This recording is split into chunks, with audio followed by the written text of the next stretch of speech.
Bíblia e a abra comigo, sentado mesmo, mas com muita reverência, palavra do Todo-Poderoso.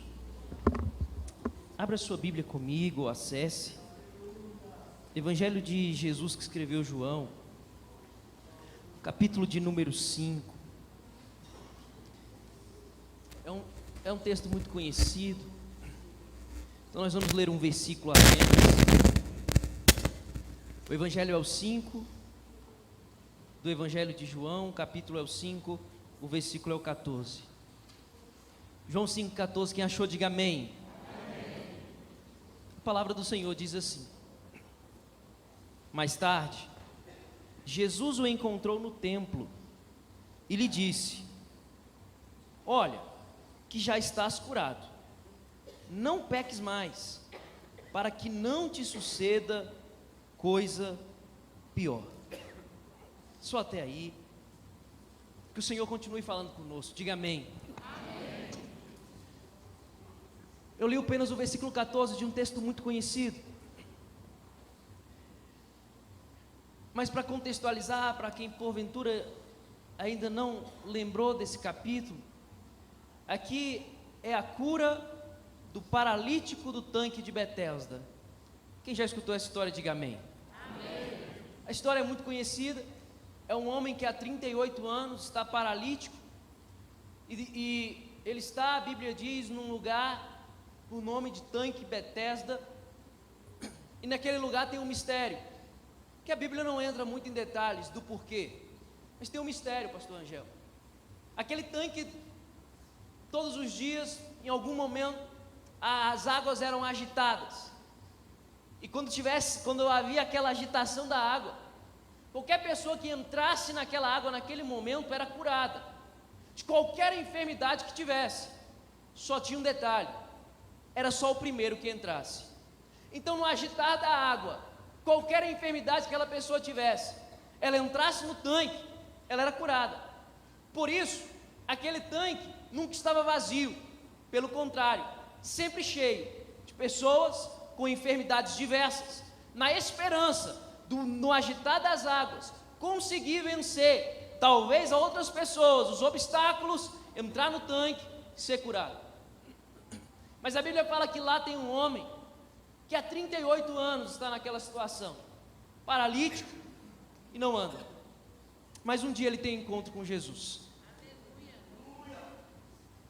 E é impossível se encontrar com Jesus e permanecer da mesma forma.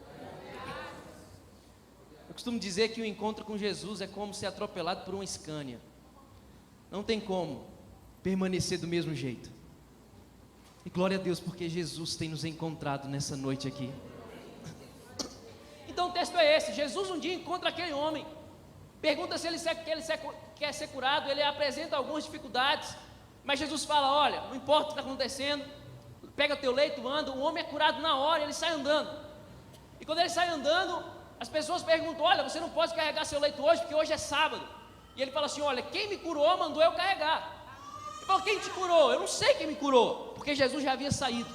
Mas a Bíblia diz no versículo 14, que nós lemos, que depois de algum tempo, a Bíblia não especifica quanto, Jesus encontra com aquele homem de novo. E quando Jesus encontra com aquele homem de novo, já curado, Jesus fala assim: olha, você está curado, então só toma cuidado. Jesus dá um conselho para aquele homem: não peques mais, para que não te suceda coisa pior. Então esse é o texto que nós lemos. O pastor David Killa, quando começou a ministrar aqui, ele falou algo interessante. Ele falou: olha, eu não sei vocês, mas eu vim aqui e eu quero sair daqui mais parecido com Jesus. Na realidade, esse, pastor David Killa, não é nosso objetivo apenas de um culto, mas de vida. A cada dia devemos parecer mais com Ele. O nosso comportamento deve parecer com o dele. E por falar nisso, nesse texto, é disso que eu quero falar com você, sobre o nosso comportamento. Porque comportamento, algumas pessoas vão dizer que é todo tipo de ação verbal ou motora, de forma consciente ou inconsciente, que você pratica. Esse é o nosso comportamento. Há quem diga que o comportamento ele é derivado ou ele é influenciado pelo meio. Quem diga que todo mundo nasce sem saber de nada, e nós vamos conhecendo à medida do tempo, à medida que somos influenciados pelos nossos familiares, pelo bairro que moramos, pela nossa escola, pela nossa faculdade, em suma, somos influenciados pelo meio que vivemos, e aquele meio coloca em nós o nosso comportamento. Dou um exemplo para ficar bem claro. O nosso Brasil é um país de dimensões continentais. Então, no próprio Brasil, somos todos brasileiros. Quem está no Acre, quem está no Rio Grande do Sul, quem está em Brasília, quem está no Rio de Janeiro, quem está em São Paulo, quem está na Bahia, todos são brasileiros. Só tem um detalhe: apesar de sermos todos brasileiros, concorda comigo que temos comportamentos diferentes, sim ou não? Sim. Tem comidas que são muito típicas do Nordeste, mas se você for no Sul, você não vai encontrar de maneira tão fácil. Se você for na Bahia, tem um tipo de comida e talvez um tipo de palavreado, tem um sotaque diferente. Quando você vai no Sul, é outro tipo de comida, talvez outro palavreado. Isso por quê, meu irmão? Se você sair daqui e for morar em outro estado, se você for do Distrito Federal, talvez daqui a um tempo você comece já a falar como eles falam, porque nós somos influenciados pelo meio que nós estamos vivendo. Só que aí nasce uma questão: para aqueles que são cristãos, o nosso comportamento, ele é baseado em quê? Nasce essa questão, porque a nossa vida, ela deve ser pautada pela palavra de Deus. Então o nosso comportamento, ele é ditado pela palavra de Deus. Não é à toa que a Bíblia que nós carregamos, ela também é chamada de cânon. Cânon significa instrumento de tirar medida. É por isso que a Bíblia vai dizer que a palavra de Deus é luz, é lâmpada para os nossos pés, luz para os nossos caminhos. Isso aqui é um instrumento de medir. O que ela quer dizer com isso? Que a Bíblia tira medida de nós todos os dias, de como nós devemos viver e do que nós devemos, como devemos nos comportar. É a palavra de Deus. Então, se eu não pautar a minha vida pela palavra de Deus, aí a gente cai naquilo que ela mesma diz: há caminhos que para o homem parecem ser bem, mas no final são de morte. Então, quando a gente fala de comportamento, a gente que vive como a Bíblia nos inspira e nos encoraja, pela fé, porque eu e você não vivemos pelo que sentimos. Já parou para pensar que muita gente diz aí que a gente vive de sentimento? Não estou sentindo, não amo, não gosto, não estou sentindo de ir. Só que eu e você, quando um dia, com a nossa boca e com o nosso coração, nos arrependemos dos nossos pecados e confessamos Jesus como o único e suficiente Salvador da nossa vida, a gente disse para Ele: a gente não vive mais pelo que a gente sente, a gente vive pela fé. Então eu não vivo porque sinto alguma coisa, eu não vou praticar porque eu sinto, eu não vou entrar porque eu sinto, eu não vou ir porque eu sinto, eu vou porque eu tenho fé. O meu modo de viver é pela fé. Então quando a gente fala de comportamento, você pode me perguntar: beleza, gente, como eu devo então me comportar? Como deve ser o meu comportamento na minha vida diária? É simples. O teu comportamento deve ser condizente, ou deve ser coerente com aquilo para que você foi criado. Todas as coisas que são criadas, foram criadas com um propósito e com um fim específico. Com um propósito, com uma função. Tudo na vida foi criado com um propósito.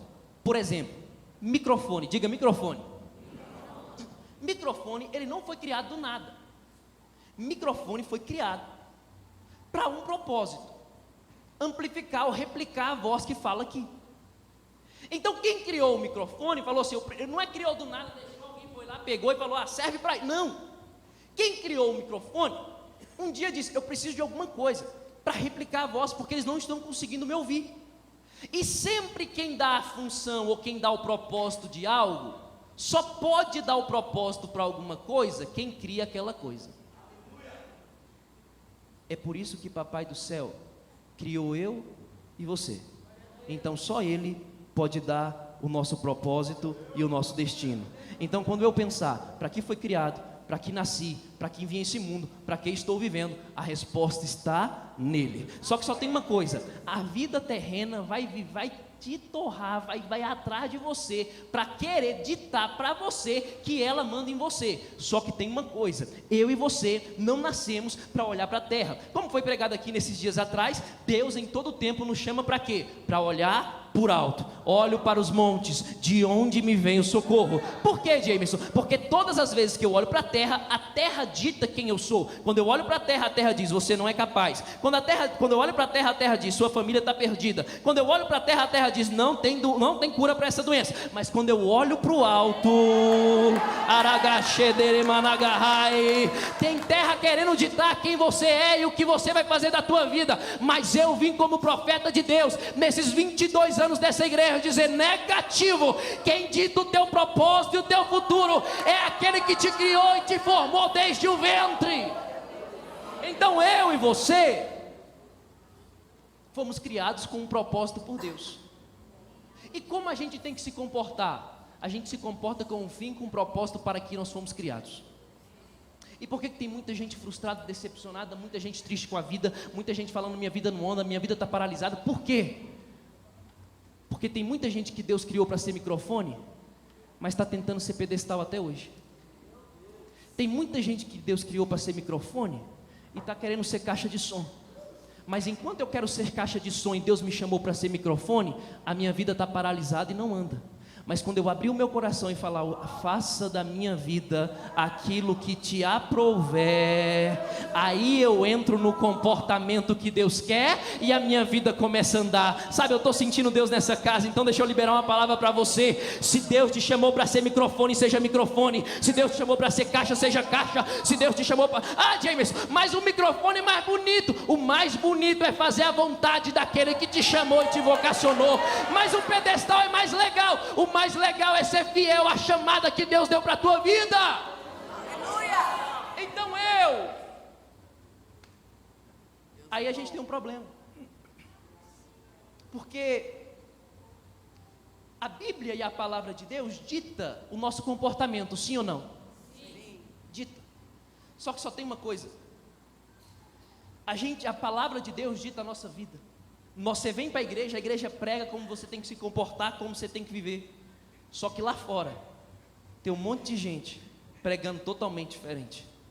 Você vem para a casa de Deus, a Bíblia e a palavra diz: tendo o que comer e o que vestir, seja feliz. Você vem para a igreja diz: aprendi a estar contente em toda e qualquer situação. Mas você bota o pé lá fora, alguém está dizendo: tudo pelo dinheiro, tudo pela fama, tudo pelo poder. Mas você entra na igreja, o pastor prega: meus irmãos, fica tranquilo, o nosso descanso não é aqui, a nossa riqueza está nas mansões celestiais. Mas você sai lá fora, o mundo está pregando negativo: vai curtir a vida, você está perdendo tempo, mas sabe qual é o lance, pastor Rangel? É que tem gente que só é alimentado pelas palavras daqui e da palavra 2 horas na semana. Domingo à noite, vem para a igreja de 6 às 8 e escuta a palavra de Deus. Mas de segunda a sábado, está lá fora, escutando Satanás e seus demônios pregar outra coisa para ela. Aí a gente está totalmente perdido, porque a gente está sendo mais alimentado por lá fora do que aqui para dentro. Mas glória a Deus, que hoje eu não vim pregar para uma igreja que está disposta a se alimentar na segunda ou na terça pelos demônios, mas está disposta a todos os dias ter comunhão com Deus e ser alimentado pela palavra de Deus. Esse é o lance. A palavra de Deus prega como você tem que se comportar, só que o mundo vai pregar totalmente diferente. A igreja prega como você deve viver, na vontade de Deus. Até porque a palavra de Deus diz, Jesus falando: sem mim nada podeis fazer. Então não adianta ser microfone e querer ser caixa, porque sem ele nada você pode fazer. Amém. Mas o mundo vai pregar: curte a vida, você está perdendo tempo. Só que lá eles vivem como querem, mas aqui a gente vive como Deus quer. Aliás, esse é o princípio da conversão. Esse é o princípio da conversão. Quer saber se uma pessoa é convertida a Cristo, sim ou não? Diga sim. Sabe como eu sei como uma pessoa é convertida a Cristo? Não é por como ela fala, não é porque está de terno e gravata, não é pelo estilo de roupa que veste. Eu sei que uma pessoa é convertida a Cristo quando na vida dela eu vejo um versículo ditado dizendo: não vivo mais eu, mas Cristo vive em mim. O verdadeiro convertido não é o que anda de terno e gravata e Bíblia na mão. O verdadeiro convertido é que quando a gente olha para ele, todo mundo sabe, não é ele que vive mais. Ele roubava, não rouba mais. Ele furtava, não furta mais. Ele traficava, não trafica mais. Ele adulterava, não adultera mais. Por quê? Porque não vivo mais eu, mas Cristo vive em mim. Esse é o comportamento que ele quer. Mas você me pergunta, James, se eu ouvir mais o mundo do que a palavra, o que acontece comigo? Eu digo para você, você vai ficar igual esse paralítico do tanque de Betesda, com a vida travada. 38 anos aquele homem está no tanque, esperando uma mágica, um mistério, alguma coisa acontecer, para a vida dele destravar, e ele começa a andar de novo. A esperança, pastor Rangel, daquele homem, está no mover das águas daquele tanque. Por isso que eu acredito, todos os dias ele vai para o mesmo tanque, com a mesma esperança, com a mesma disposição. Eu preciso entrar no tanque, para a minha vida começar a andar. Quando eu decido me comportar sendo diferente daquilo que Deus me chamou para ser, eu fico como esse homem, paralisado. No texto, a Bíblia começa dizendo, e Jesus estava indo para uma festa. Havia algumas festas judaicas ali. Poderia ser Páscoa, poderia ser Pentecostes. A Bíblia não fala qual é o nome da festa. Sabe por quê, igreja? Tudo na Bíblia tem um propósito. Quando eu li esse aqui, eu falei, cara, a Bíblia falou que Jesus estava indo para uma festa, mas ele não fala qual é a festa que Jesus está indo. É porque não importa o nome do culto e do congresso que a gente está, importa quem está presente. Então não importa a gente saber para qual festa Jesus está indo, importa saber que é Ele que está indo. Então não importa, meu irmão, se esse culto é conhecido ou não, se eu conheço o teu nome não, o importante é que há alguém que conhece você, que Ele está presente nessa casa. Eu libero a palavra sobre tua vida nessa noite no nome de Jesus. Fica tranquilo, porque Papai do Céu está te enxergando nessa noite e Ele tem um propósito na tua vida.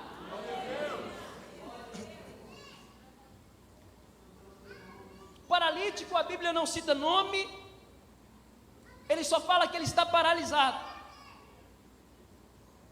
No versículo 14 que nós lemos, ele cita o problema daquele homem, talvez a origem, porque Jesus, quando encontra ele, fala: olha, você está curado, só te dou um conselho, não peca mais, para que não te aconteça coisa pior. O que Jesus está falando? Olha, o pecado vai ter o poder de te paralisar novamente, porque muitas vezes pecar é ter um comportamento diferente daquele que Deus quer que você tenha. Quando eu peco? Quando eu tomo um caminho diferente daquele que Deus quer. Ou seja, eu peco quando eu sou microfone, mas quero ser pedestal. Eu peco quando quero tomar um rumo diferente daquele que a Bíblia diz. É por isso que nós temos, talvez, o meio gospel, entrou o meio evangélico, talvez, numa onda de muitas vezes culpar ou criticar, ou colocar culpa, atribuir culpa total ao diabo. Só que a Bíblia diz que nós somos filhos de Deus. A Bíblia diz, na verdade, em 1 João, que sabemos que todo aquele que é nascido de Deus não peca, mas o que de Deus é gerado conserva a si mesmo, e o maligno não lhe toca. Só que tem vezes que a gente quer culpar tudo o diabo. Só que tem uma coisa, meu irmão, nem tudo está acontecendo na nossa vida foi uma macumba, ou foi um encantamento, ou foi um diabo querendo... Não. Talvez tem boas partes das travas da nossa vida que não tem nada de maligno. É culpa do nosso comportamento. É culpa que eu fui na direção diferente do que Deus quer. E quando eu ando na direção diferente daquilo que Deus me chamou, tem grande chance da minha vida travar. Mas glória a Deus, que Jesus veio nessa noite, não para expor trava de ninguém, não para expor pecado de ninguém, mas graças a Deus, que um dia naquela história daquele homem, a Bíblia diz que aquele homem estava há 38 anos na situação, e um dia Jesus para na frente da porta das ovelhas, para um encontro com aquele homem.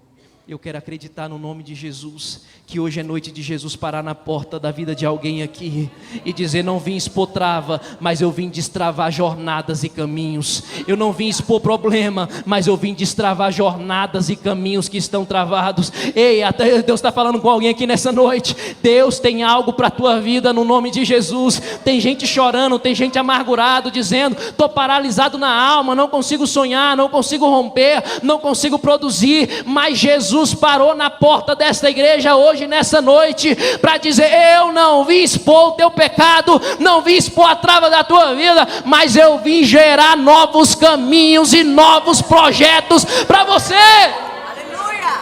Aquele homem estava há 38 anos, quem sabe ele estava contando: meu Deus, faltam tantos dias para se completar 39 anos dessa situação e nada mudou.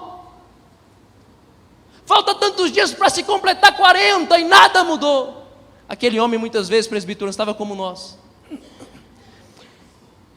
A gente tem noção de tempo, mas talvez perde a noção do poder de Deus.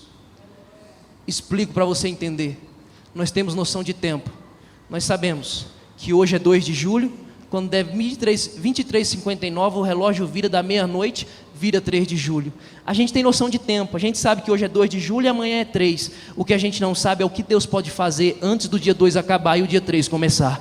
A gente sabe que no mês de dezembro, 31 de dezembro, acaba 2023, começa 2024. O que eu e você não temos noção é o que Deus pode fazer na minha e na tua vida antes desse ano acabar. Então, se você tem fé para receber de Deus, levanta a sua mão e deixa eu liberar uma palavra sobre a tua vida. Prepara, porque você não tem noção do que Deus pode fazer na tua história. Você está chorando, dizendo: já é julho, e não, eu vou liberar essa palavra. Você não tem noção do que Deus pode fazer antes de 2023 acabar na tua vida. Amém.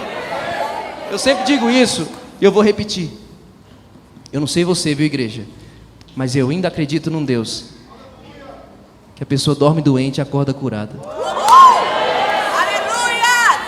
Eu ainda acredito num Deus que a pessoa dorme desempregada e acorda com o e-mail do novo emprego. Porque eu não creio num Deus que é preso no tempo do homem. Eu creio num Deus que conhece passado, presente e futuro. E esse Deus está aqui nessa noite olhando para mim, olhando para você e dizendo: aleluia, ele não tem noção do que eu tenho para ele. Ele está com a vida travada porque ele não tem noção do que eu posso fazer na vida dele. Mas Deus está dizendo para você: eu sou o mesmo ontem, hoje, eternamente. Em mim não há mudança e nem sombra de variação. O que Deus fez no passado tem poder de fazer hoje, tem poder de fazer amanhã. Aleluia! Eu só preciso crer e acreditar. Amém! Jesus veio aqui para destravar jornadas e caminhos nessa noite. Aleluia! Jesus pergunta para aquele paralítico: e aí, cara, quer ter a vida destravada? Aí ele fala: eu até quero, cansei desse lugar. Mas ele coloca um problema. Ele fala assim: ninguém me deixa ir, vai sempre alguém antes de mim e entra. Se o tecladista estiver aí da igreja, pode subir, por favor. Sempre vai alguém e entra. Sempre vai alguém e entra,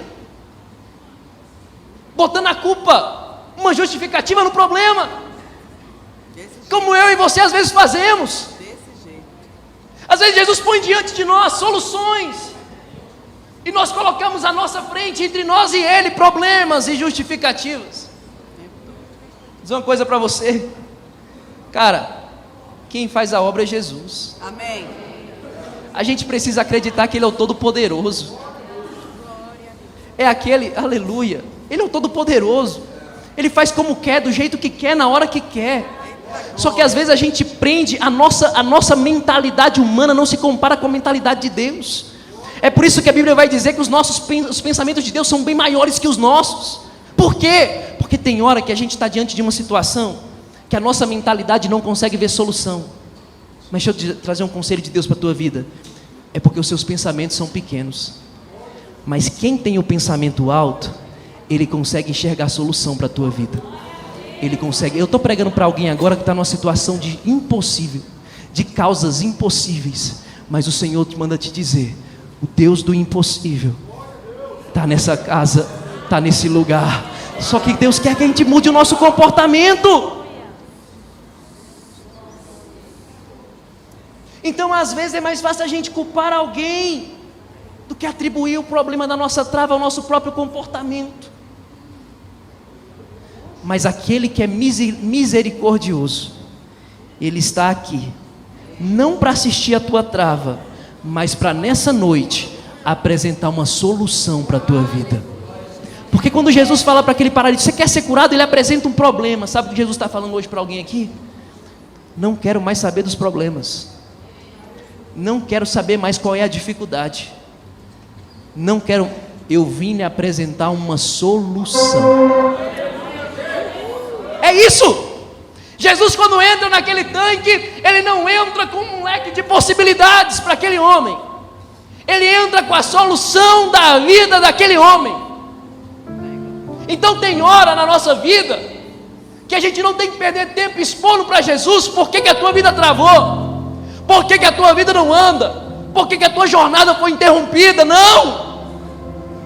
O que Jesus quer é um coração arrependido e dizendo: eu realmente preciso do Senhor, eu não consigo mais sem o Senhor. Jesus quer um coração que fala assim: Senhor, a minha vida toda eu coloquei a esperança no tanque, eu não sabia do Senhor, eu não sabia que o Senhor era além do tanque. É por isso que o que Deus quer de mim, de você hoje é isso. Um coração que tem a capacidade de reconhecer: eu errei, porque eu coloquei a minha esperança num tanque humano, eu coloquei a minha esperança na mão do homem, e não recorri ao Senhor, a fonte verdadeira. Mas hoje, Jesus, eu me arrependo do que eu fiz, e eu venho nessa casa para dizer que verdadeiramente eu preciso é do Senhor, que eu dependo é do Senhor. Eu reconheço que a minha vida travou 38 anos, porque a minha esperança estava no tanque, mas hoje eu olhei para o Senhor e vi que o Senhor é a esperança da minha vida. Tem alguém aqui que reconhece isso? Jesus é a esperança que você estava procurando. Aleluia. Posso liberar uma palavra? Jesus é maior que o emprego que você procura. Amém. Jesus é maior que o casamento que você procura. Amém. Jesus é maior que a casa que você procura. Amém. Deixa eu lhe dizer uma coisa no nome de Jesus. Sabe, meus irmãos, quando o povo estava no deserto, o povo estava no deserto e Deus mandava o maná todos os dias. Tinha gente que quando caía o maná, corria para pegar o maná. O maná chegou. E tinha gente que quando Deus derramava o maná, olhava para a nuvem. Tinha gente que corria para o maná, chegou a provisão. Mas tinha gente que olhava para a nuvem e falava: chegou o provedor. Porque tinha dia que o maná não ia cair naquele lugar, mas era certeza que onde a nuvem estava, tinha maná para ele. Sabe o que Deus está dizendo para alguém aqui? Não põe tua esperança na bênção, mas põe a tua esperança no abençoador. Para de correr atrás desse emprego, para de correr atrás dessa casa, e começa a olhar para o céu e falar: para onde essa nuvem do céu está indo? É para cá, eu vou para cá. É para cá, eu vou para cá. Aleluia.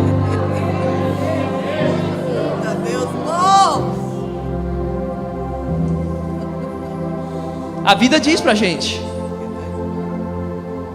sua vida está travada. Mas sabe o que Jesus diz aqui? Pra gente caminhar para o fim. Quer ver a tua vida destravar? Quer ver os seus caminhos romperem? Muda o teu comportamento de velho homem, que Jesus muda a tua vida. Porque tem gente que está aceitando a sentença que a vida deu. Não vai conseguir, não vai chegar, tua casa não vai servir a Jesus, teu casamento morreu, pronto, e acabou. Aceita a sentença porque acha que Deus não pode mudar a situação. Mas eu vim dizer aqui, não é uma massagem não é uma palavra para massagear o teu ego, mas é Bíblia. Porque tem gente, pastor Angel, que fica se autoculpando, dizendo assim: não dá para mim porque eu errei, não dá para mim, eu vacilei, não fiz o que tinha que fazer, não fiz quando tinha que fazer, perdi tempo, acabou para mim. Só que eu tenho uma palavra de Deus para a tua vida. Não é para massagear teu ego, porque a palavra é apta para ensinar, corrigir e consolar. Quem sabe hoje ela é consolo para a tua alma.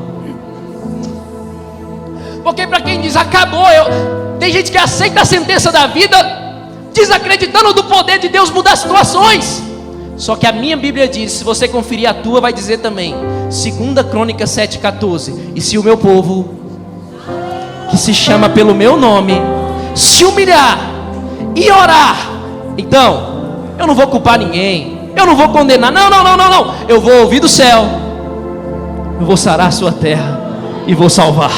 Sabe o que Deus está dizendo para alguém aqui? Não é para massagear teu ego, é uma palavra de esperança para a tua vida, para dizer: tem jeito sim, tem como sim, porque quem te chamou e quem te criou nunca desistiu de você. E a Bíblia, teve um dia que Jó diz bem assim: bem sei que tudo podes, e nenhum dos seus planos pode ser impedido. Fica tranquilo, que o que Deus sonhou para você ainda está de pé e ninguém apagou. O problema é que você achava que Ele te chamou para ser caixa, mas Ele te chamou para ser microfone. Então Papai do Céu decidiu parar esse culto para dizer: preciso realinhar rotas e jornadas aqui, porque tem gente paralisado pensando que é caixa, mas só vai ser feliz quando for microfone, porque eu criei para ser microfone. Ei, sabe o que Deus está dizendo para alguém aqui nessa noite? Desde o início dessa mensagem, Deus tem uma proposta aqui: deixa eu fazer tua vida andar. E aí, Jameson, o que eu faço? Se arrepende, porque aquele homem foi curado, reconheceu que Jesus podia curar. E quando ele reconhece, Jesus diz assim: eu vou dar mais do que você imagina. Então, quando a gente reconhece, fala: Senhor, realia a minha rota, realia o meu caminho, a minha jornada, eu quero fazer aquilo que o Senhor me chamou para ser. Aí Deus fala assim: já que você está se arrependendo, eu vou dar mais do que você imagina. Você está pedindo perdão e se arrependendo, eu estou perdoando e estou girando a roda da tua vida.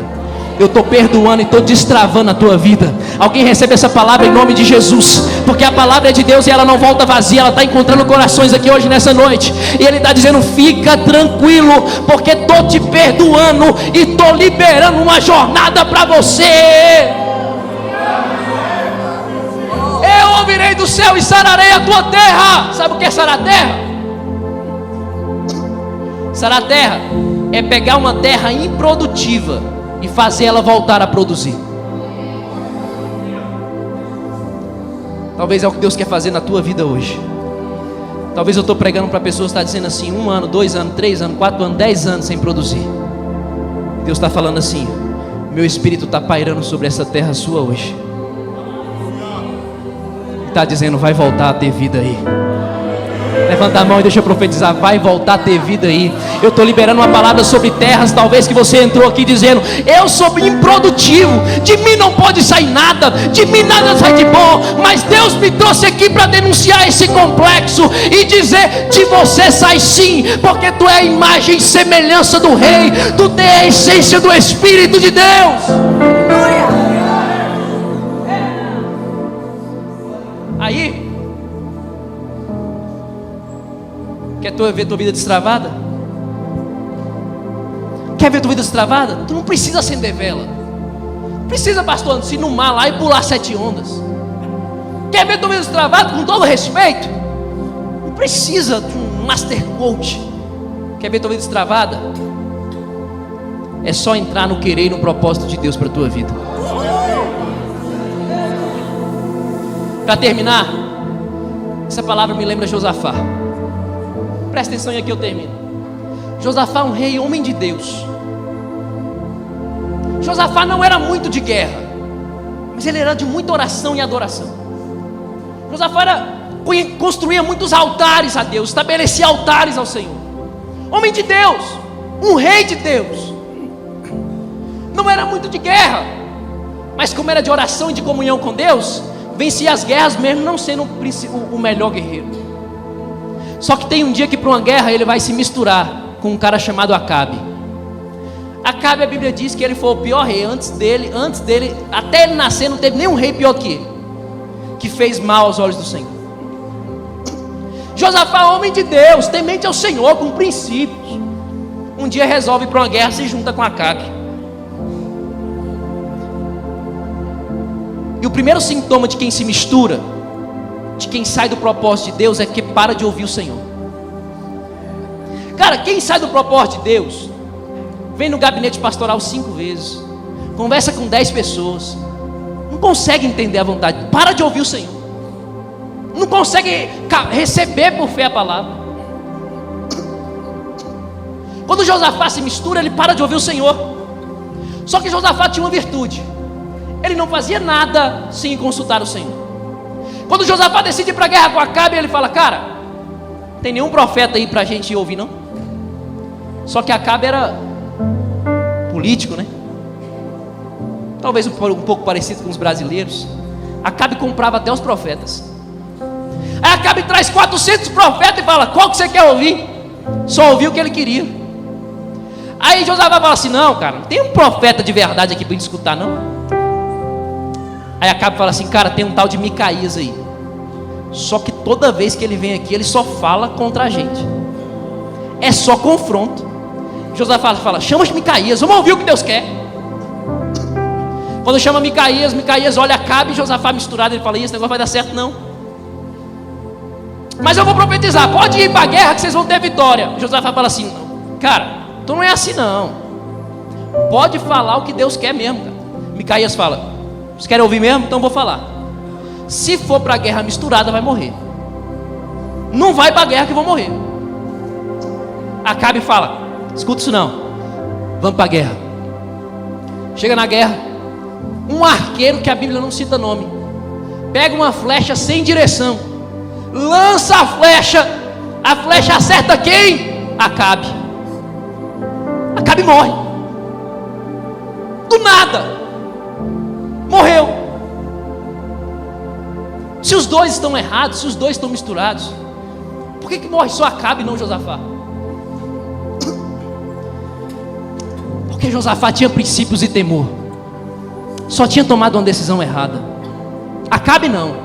Acabe estava profano. Josafá era de Deus, só tinha tomado uma decisão errada.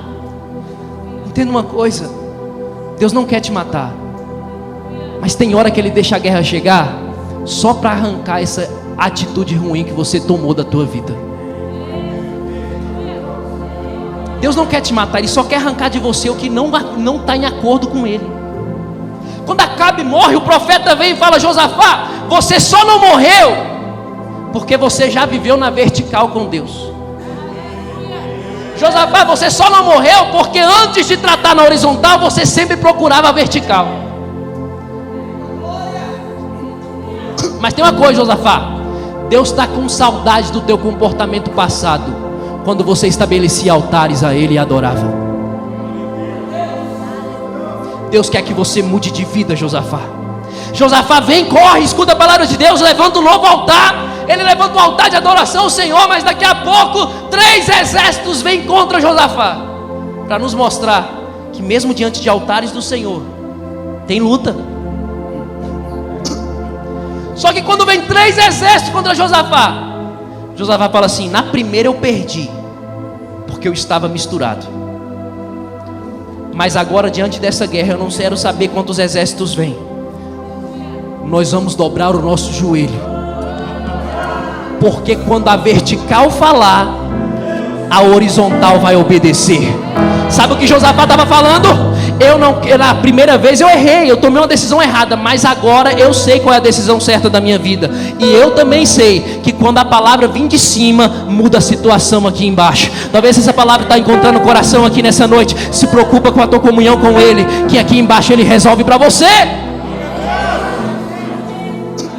Quando Josafá começa a orar antes de ir para a guerra, Deus levanta um profeta e diz: Josafá, fica tranquilo, porque essa guerra não é mais sua. Eu decidi pelejar por você, Josafá. E como ele não perde batalha, era a mesma coisa dele estar falando para Josafá: eu resolvi lhe dar vitória nessa peleja. Sabe por quê? Fique de pé, por favor.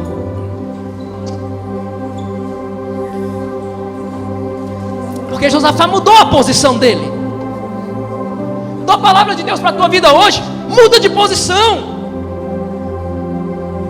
muda teu comportamento, porque eu sou homem de Deus para profetizar na tua vida no nome de Jesus. Levanta a mão quem quer receber. Eu quero profetizar. Muda a tua posição que tua vida vai destravar. Muda a tua posição que a tua vida vai voltar a andar. E eu quero profetizar em nome de Jesus, por fé, comportamentos serão mudados. E não vai ter tempo nessa igreja para tanto culto de ação de graça, do que Deus vai mover e vai fazer no meio do seu povo. Povo que decidiu mudar o seu comportamento para um comportamento que agrada a Ele. Por isso, eu termino essa mensagem. Esses minutos que eu passei aqui, esse tempo que eu passei aqui, para que essa palavra alcançasse seu coração. Para você que, quem sabe, estava distante, como Josafá um dia fez, saiu da rota, saiu do caminho, tomou decisões contrárias à vontade de Deus. Mas hoje, você não tem como sair desse culto se não reconhecendo que Ele é Senhor e Salvador da tua história. Eu queria perguntar se nessa noite tem alguém que quer renovar a sua aliança com Cristo e dizer: esse culto não pode terminar sem eu me aliançar a Ele novamente. Eu estou pregando para quem sabe que precisa de um novo tempo na vida, um realinhar de rotas e trazer Jesus para esse caminho, ou melhor, entrar no caminho que é Jesus. Tem alguém aqui hoje que quer tomar uma decisão de estar com Cristo? Se tem, eu queria que você levantasse sua mão. Eu quero orar pela sua vida hoje. É você que estava longe de Jesus mesmo e quer que Jesus entre na sua história hoje. Tem alguém para Jesus hoje? Se tem, levanta sua mão. Eu quero orar pela sua vida. E eu quero profetizar que Deus vai mudar a tua história, vai realinhar a tua rota. Tem alguém aqui hoje? Levante sua mão lá em cima. Eu quero orar pela sua vida. Tem alguém? Eu estou vendo uma mão levantada bem ali. Mantém sua mão levantada. Alguém vai dar um abraço em você. Lá, é uma moça lá atrás. É uma moça lá. Levanta sua mão. Tem mais alguém para Jesus aqui hoje? Tem mais alguém? Levanta sua mão. Eu quero orar pela sua vida. Tem um jovem lá atrás também, de amarelo. Corre lá. Mantém sua mão levantada, por favor. É pelo corredor. Tem mais alguém para Jesus aqui? A terceira que quer falar assim: eu preciso mudar de vida. Se tem, levanta a tua mão lá em cima. Eu quero orar pela sua vida. Tem alguém? Me ajuda, que eu não sou bom de visão não. Mas se tem mais gente, tem lá atrás. E eu vou melhorar. Quem está levantando a mão, corre aqui na frente, por favor. Eu quero orar pela tua vida e mudar a tua história. Você vai correr enquanto a igreja aplaude você, Jesus.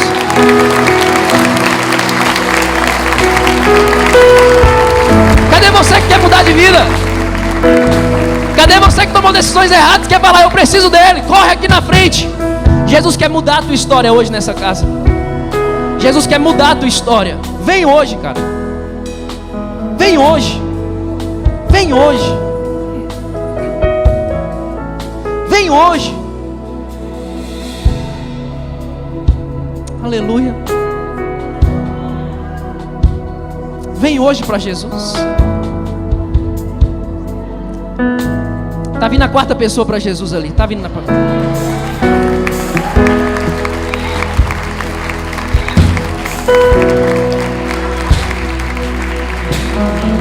Tá vindo a quarta. Cadê o quinto para fechar? Cara, é o que eu disse. A gente não tem noção do que Deus pode fazer da noite para o dia. Não perca a oportunidade de fazer uma aliança com Jesus hoje e ter tua vida transformada ainda nessa noite. Não perca tempo, vem para Jesus hoje. Vence essa timidez, vence essa vergonha. Ninguém está te olhando, quem está te olhando aqui hoje é Jesus. E Ele está te chamando, dizendo: vem, eu quero mudar a tua história. Cadê você? Vem para Jesus hoje. Se não tem, igreja, levanta a sua mão. Levanta a sua mão. Senhor, foi a tua palavra pregada, e a prova é que ela alcançou corações. Corações foram constrangidos com o teu amor, com os conselhos que o Senhor deu hoje, e eles decidiram mudar a vida deles. E eu quero te pedir, Pai, eles estão confessando que o Senhor é Salvador, eles estão depositando no Senhor a esperança da vida deles. Eles estão abrindo mão talvez de sonhos e projetos passados, estão dizendo: eu quero viver um novo de Deus. E eu acredito nesse novo tempo, e eu concordo com esse novo tempo. Aceita os teus filhos, Pai. Que os teus filhos tenham a partir de hoje uma nova história, uma nova vida em Cristo, que vivam para a glória de Deus. Nós hoje os abraçamos e os recebemos como corpo de Cristo, como família de Deus, como filho de Deus, em nome de Jesus. Aplauda ao Senhor. Glória a Deus.